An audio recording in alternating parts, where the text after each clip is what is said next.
Artisan మిత్రుల గురించి ఇదే వేదికగా తెలంగాణ ఉద్యమం ఉర్రూతొలగుతున్నటువంటి రోజుల్లో కరెంటు ఉద్యోగులంతా కలిసి చేసినటువంటి జంగ్ సైరన్, దాంట్లో అవుట్ సోర్సింగ్ కార్మికులు, ఉద్యోగస్తులు ఎవరైతే ఆఫీసర్లుగా ఉన్నారో ఆఫీసర్లుగా ఉన్న ఉద్యోగస్తులు ఆనాటి ప్రభుత్వానికి కొమ్ముగాసిన పరిస్థితులు, లేకపోతే తెలంగాణ ఉద్యమాన్ని నీరుగార్చే చేసిన పరిస్థితులు, వాళ్ళంతా కూడా రెగ్యులర్ ఉద్యోగులు, హక్కులు ఉన్న ఉద్యోగులు, ఏపీఎస్సీకి రూల్స్ ఉన్న ఉద్యోగులు.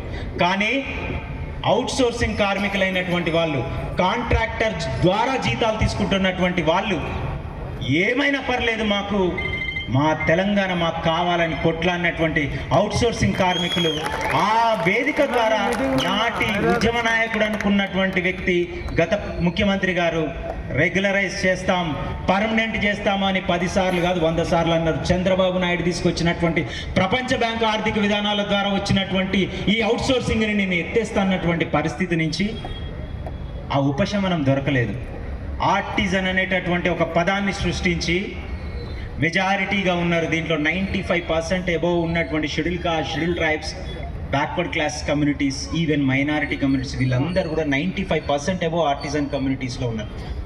నిరుపేదలు ఉన్నారు, వివిధ కులాలకు చెందిన వీళ్ళందరినీ కూడా నిజంగా రెగ్యులరైజ్ చేసే అవకాశం ఉన్నప్పటికీ చేయలేదు.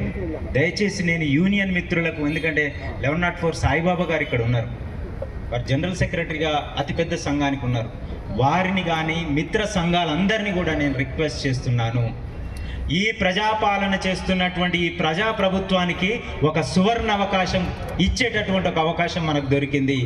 ఉద్యోగాలు లేవు, ఉద్యోగాలు రావట్లేవు అంటున్నటువంటి నిరుద్యోగ సమాజానికి ఈ పోస్టులను పర్మనెంట్ చేస్తే కనుక మళ్ళీ రిటైర్ అయిన తర్వాత మళ్ళీ ఉద్యోగాలు వచ్చేటటువంటి ఒక అవకాశం ఉంటుంది. చరిత్రలో సువర్ణ అవకాశాలతో లిఖించేటటువంటి ఒక అవకాశం రేవంత్ రెడ్డి గారి ప్రభుత్వానికి ఉంటుందని మాత్రం మనం అందరం దీనికోసం కష్టపడి పనిచేయాల్సినటువంటి అవసరం ఉంది. ఎందుకంటే రెండవ శ్రేణి ఉద్యోగులుగా ఈ దేశంలో ఎవరు ఉండడానికి అవకాశం లేదు, ఉండకూడదు కూడా. భారత రాజ్యాంగంలో చివరి వాడికి కూడా సమాన అవకాశాలు దక్కాలని చెప్పడం జరిగింది.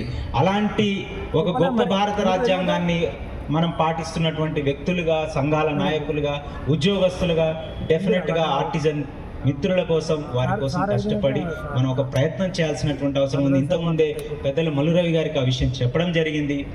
ఎట్టి పరిస్థితుల్లోనూ దీని మీద ఏదో ఒక ప్రయత్నం చేసి వారికి ఆ రూల్స్ వచ్చే విధంగా ప్రయత్నం చేయాల్సిన అవసరం ఉంది సార్ అంటే డెఫినెట్గా దాని మీద మన ప్రయత్నం చేద్దామని సార్ హామీ ఇవ్వడంతో పాటు డిప్యూటీ సీఎం గారికి వారు ఈ విషయం చెప్పడం జరిగింది.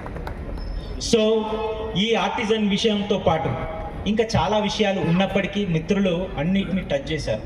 నేను ఈ సందర్భంగా సమయం లేదు కాబట్టి ముఖ్యంగా డిపార్ట్మెంట్లో 4 పవర్ యూటిలిటీస్లో ఇప్పటి వరకు ఫుల్ టైము డైరెక్టర్లు లేనటువంటి పరిస్థితి, జెన్కో ట్రాన్స్కోలో పాత వాళ్ళనే కొనసాగిస్తున్న పరిస్థితి. దీనికి అతి త్వరలో ఫుల్ స్టాప్ పెట్టి కొత్త డైరెక్టర్లని, ఫుల్ టైం డైరెక్టర్లని నియమిస్తే తప్ప పవర్ యూటిలిటీస్ ముందుకు పోయినటువంటి పరిస్థితి ఇది మేము గమనిస్తున్నాం సార్. ఆల్రెడీ 1 సంవత్సరం గడిచిపోయింది. త్వరలో దీని మీద ప్రభుత్వం నిర్ణయం తీసుకొని సంస్థలు మనుగడ చాలా ఇంపార్టెంట్. ఎందుకంటే ప్రైవేటైజేషన్ పేరిట జరుగుతున్నటువంటి ఎన్నో విషయాలను మేము అడ్డుకుంటూ వస్తున్నాం జేఏసీ తరఫున.